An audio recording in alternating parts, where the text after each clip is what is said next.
apakah nafkah tersebut berasal dari harta ghanimah saja atau Rasulullah SAW juga mencari ma'isyah dengan berdagang atau yang lainnya? Jazakumullah khairan. Baik, ya ini banyak ditanyakan. Apakah Rasul setelah menjadi Rasul itu sumber mata pencaharian beliau apa?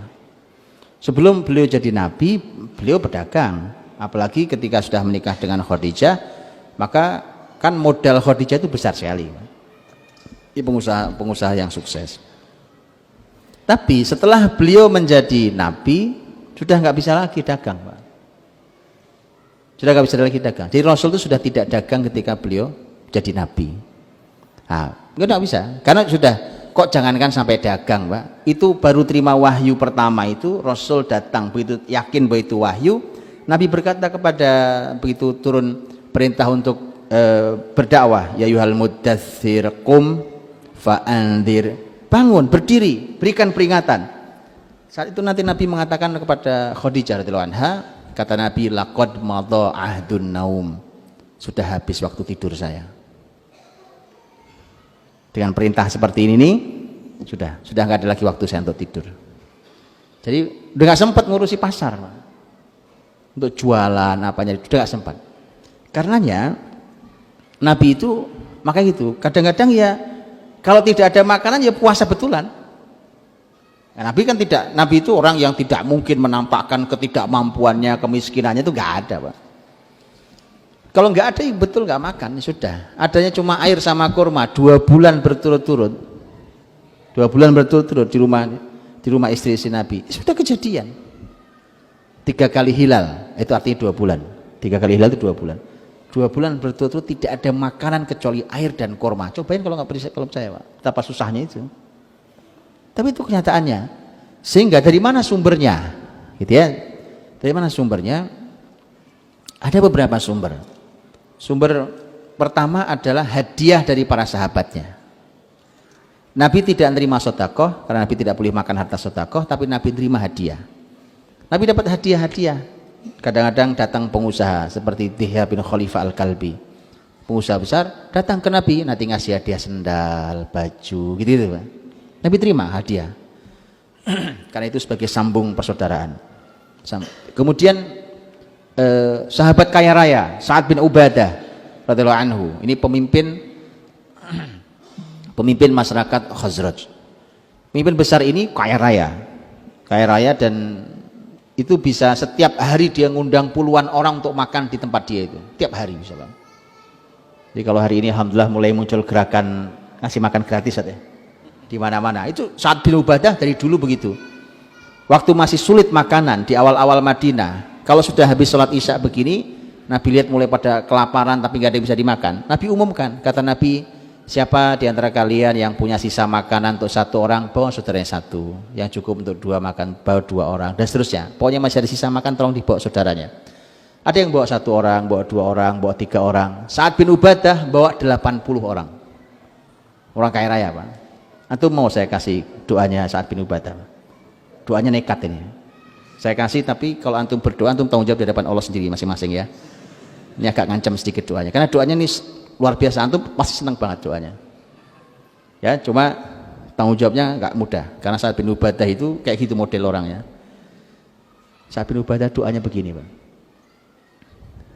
Doanya adalah kata beliau, ya Allah, saya ini adalah orang yang tidak cocok dengan hal yang sedikit.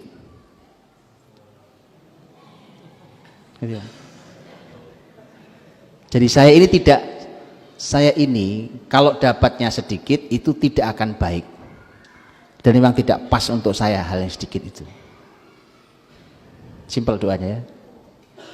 Maka Sa'ad bin Ubadah itu kaya raya, Pak, tapi jangan cuma bicara kayanya. Sa'ad bin Ubadah itu kedermawanannya itu sampai legenda, dari mulai turunan bapaknya sampai anaknya namanya Qais bin Sa'ad bin Ubadah radhiyallahu anhu majma'in, itu legenda juga kedermawanannya, gitu ya. Jadi kalau antum pakai doa itu, antum tanggung jawab dengan kedermawanan, itu aja. Baik, Maka dari kadang itu Sa'ad bin Ubadah itu suka nganterin makanan ke istri-istri Nabi itu. Juga sahabat-sahabat lain, sampai istri Nabi itu pernah protes ke Nabi, ya Rasulullah, sampaikan dong ke sahabat-sahabatmu, kalau ngasih hadiah itu nggak usah nunggu waktu engkau dijatahnya Aisyah, kenapa sih? Gitu. Karena sahabat itu juga gitu. Sahabat tuh kalau ngasih hadiah itu nunggu Nabi di rumah Aisyah baru datang ngasih gitu. Sampai istri lain protes itu. Istri lain sampai protes itu. Lah, masuk kita ngomong ya kan Nabi juga gimana orang cuma dikasih gitu. Baik. Kemudian jadi dan itu teman-teman jadi konsep nanti di sepanjang sejarah Islam setelah Rasul jadi konsep. Bahwa makanya di dalam Islam itu ada istilah namanya waqful fuqaha. Dulu dalam Islam itu para ahli ilmu itu disuruh fokus dengan ilmunya, urusan kesejahteraannya diurusi oleh wakaf produktif. Jadi konsep ini akhirnya gitu. Karena kalau ahli ilmu sibuk nyari duit, ahli ilmu sibuk ngamen, Pak, sudah nggak jadi itu ilmu. Mana dia sempat baca buku, mana dia sempat menganalisa ilmu, mana sempat dia meneliti. Wong kerjanya keliling ceramah di mana-mana. Kapan belajar ilmunya? Di tengah sekian banyak literatur Islam itu. Padahal orang kayak Anda yang bisa baca. Kan begitu. Nah itu harus ada solusinya, teman-teman. Solusinya dalam Islam itu dimunculkan wakaf-wakaf produktif untuk menopang kesejahteraan para ahli ilmu itu. Bahkan dulu ahli ilmu kadang-kadang duduk aja di situ, duduk situ. Di ruangan itu duduk saja. Kerjaannya cuma apa? Baca buku doang kerjaannya. Baca buku, meneliti, menganalisa, kemudian menulis kembali apa segala macam, menjadi memberikan pengajaran. Orang kalau nanya malah mudah kan? Mudah. Coba umpamanya kalau di Masjid Ar-Royan ini ada ahli ilmu didudukkan di sini dibiayai dengan wakaf produktif. Orang se-Jombang kalau mau tanya ilmu apa kan pasti ada ustadznya di sini. Datang aja, asal antum datang jam sekian, beliau masih ada. Nah ini nyari ustadz susah, Pak. WA juga nggak dijawab-jawab kan? Iya, susah kan? Itu. Jadi itu jadi sistem. Oke. Kemudian beliau juga dapat jatah ghanimah. Kan ghanimah itu 1/5-nya jatah Nabi SAW. Nanti oleh Nabi akan dibagi ke orang fakir, miskin, ibnu Sa'id ya. Itu pembagian terserah Nabi. Yang kedua yang utuh adalah fai'. Fai' itu adalah rampasan perang, tetapi muslimin tidak perlu mengeluarkan tenaga untuk memenangkannya. Kalau ghanimah itu muslimin perlu betul-betul bertenaga untuk perang betul, tapi kalau fai' tidak, musuhnya datang nggak lama nyerah gitu, nggak perlu tenaga. Maka ketika mereka nyerah, harta yang diambil oleh muslimin dari rampasan perang itu namanya fai', dan itu seutuhnya terserah Nabi mau diapakan oleh Nabi. Gitu ya, itu sumber-sumber dari